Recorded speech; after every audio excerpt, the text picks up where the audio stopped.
Fishing for money, dreams of Bentleys and Ferraris, influenced by the biggest ballers. Now bitches wanna call us. Picture me with all the cheese, matching looking overseas, pushing limousines and stacking hundreds of G's. Dubs on my sports car, 6-car garage, just like a mirage. When you step off in my backyard, Rollies whining. Hey, what's up, everybody out there in the kingdom? King JB, just chilling, man. What's good with everybody? Hope everybody's doing good. Got a few reasons for posting this video. Before I do, I'm going to go ahead and give a shout out to all my sponsors out there. Big ups to MMAMadhouse.com, Inner Beast Sportswear, Mobsters Fight Gear. Definitely big ups to Gorilla MMA. MMA Fit Club. Make sure y'all check it out in Indianapolis, man. Y'all can get your fighting on, get your training where it needs to be. MMA Fit Club. Make sure y'all peep it out. There's a lot of other people, man, so if I forgot you, I apologize. I'll catch you on the next video. Y'all know I always do. Now, my reason for posting this video, I got a couple things I want to speak of. Number one, we do have the MMAKingdom.com. It's now out there. It's definitely under construction. I'm working on it. Big thank you to Carl over at MMA Madhouse. They're sponsoring the website, got me set up. He's helping me get everything organized.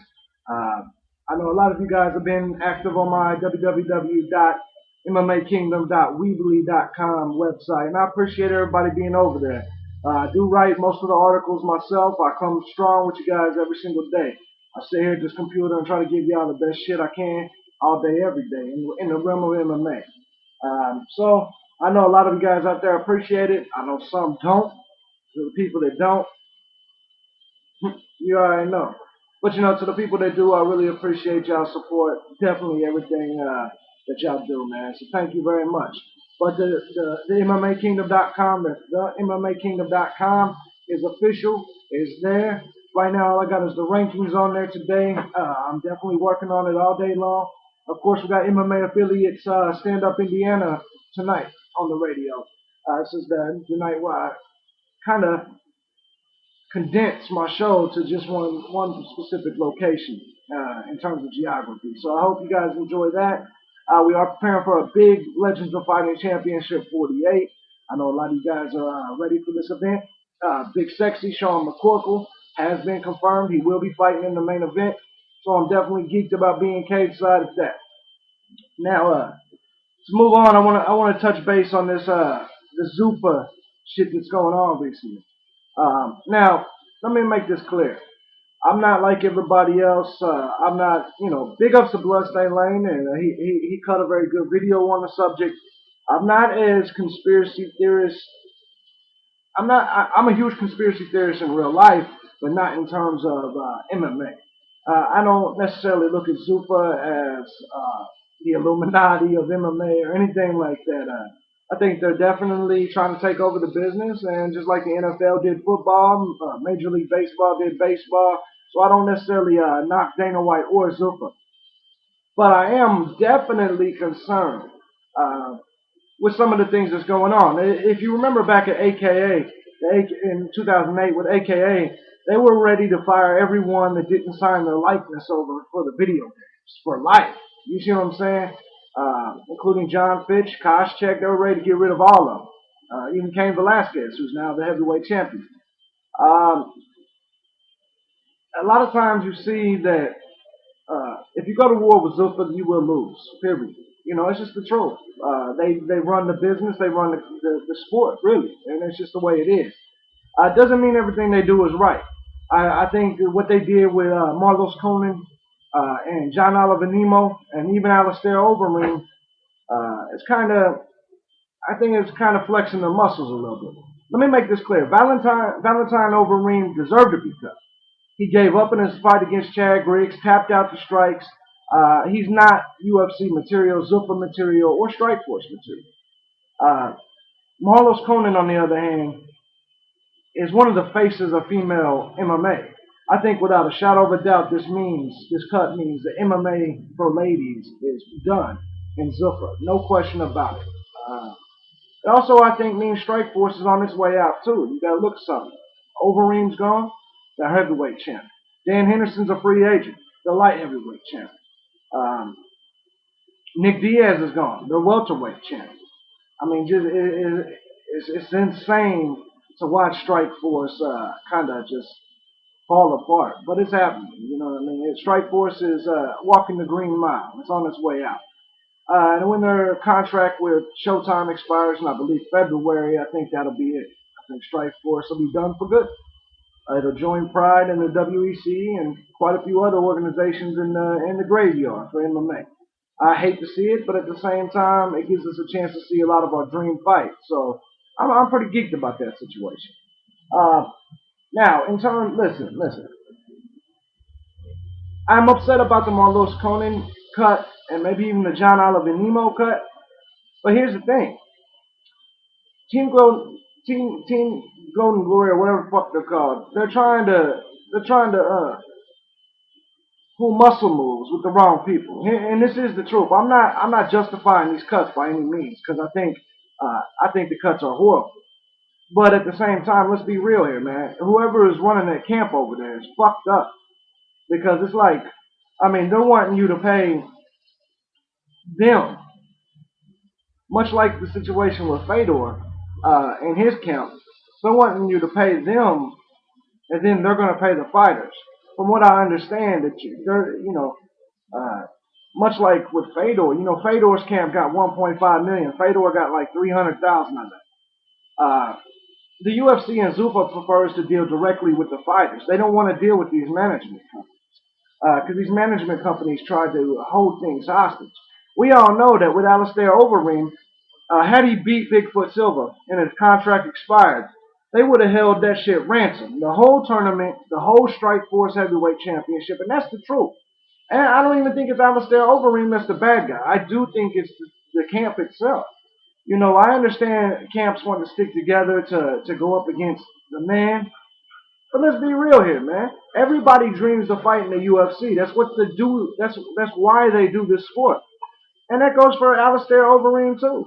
You know what I'm saying? And so I think a lot of these camps are making mistakes.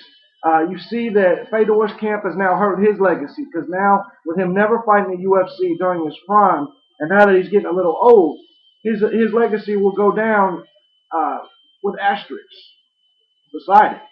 He may be the greatest heavyweight of all times, but because he never fought in the UFC, a lot of people ain't going to know that, and a lot of people are going to definitely dispute that.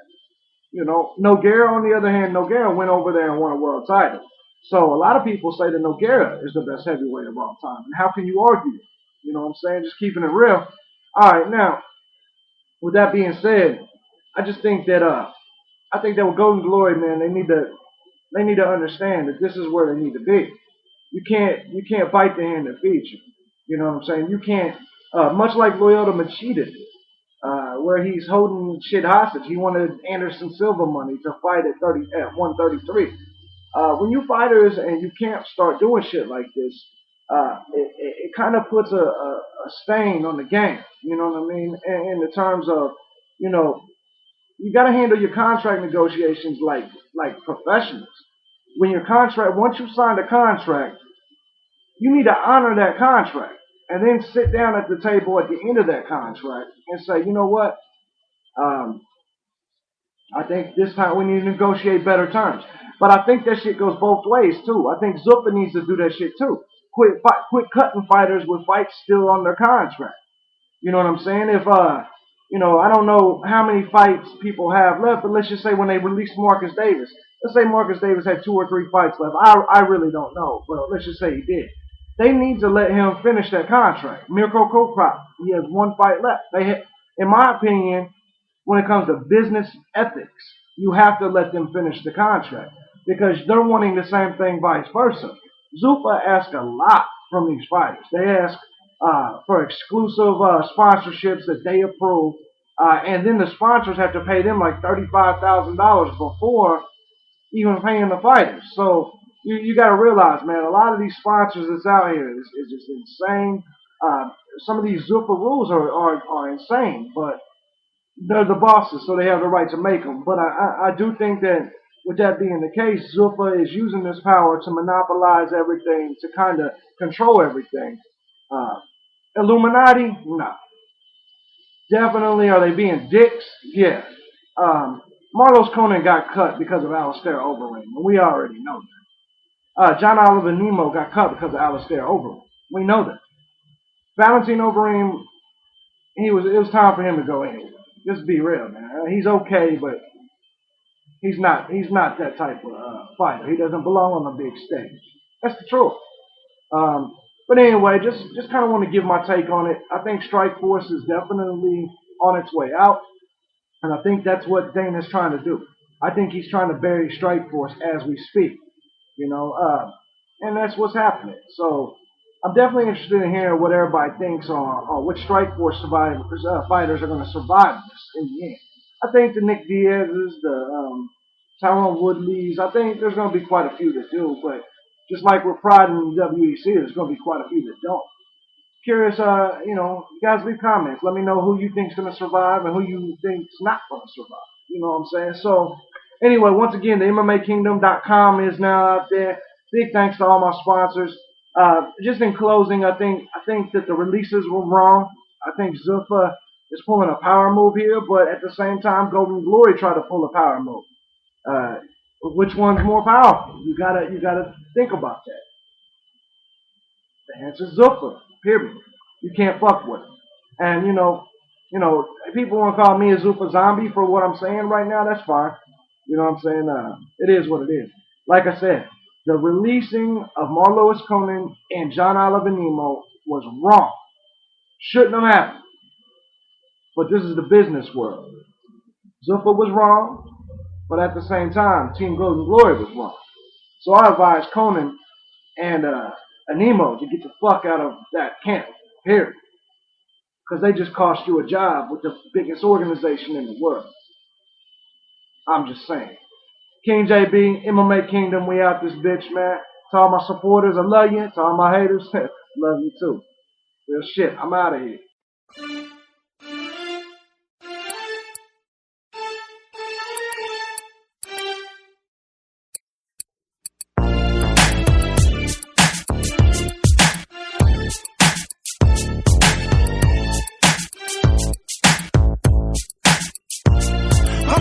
For money, dreams of Bentleys and Ferraris, influenced by the biggest ballers. Now bitches wanna call us. Picture me with all the cheese, matching looking overseas, pushing limousines and stacking hundreds of G's. Dubs on my sports car, 6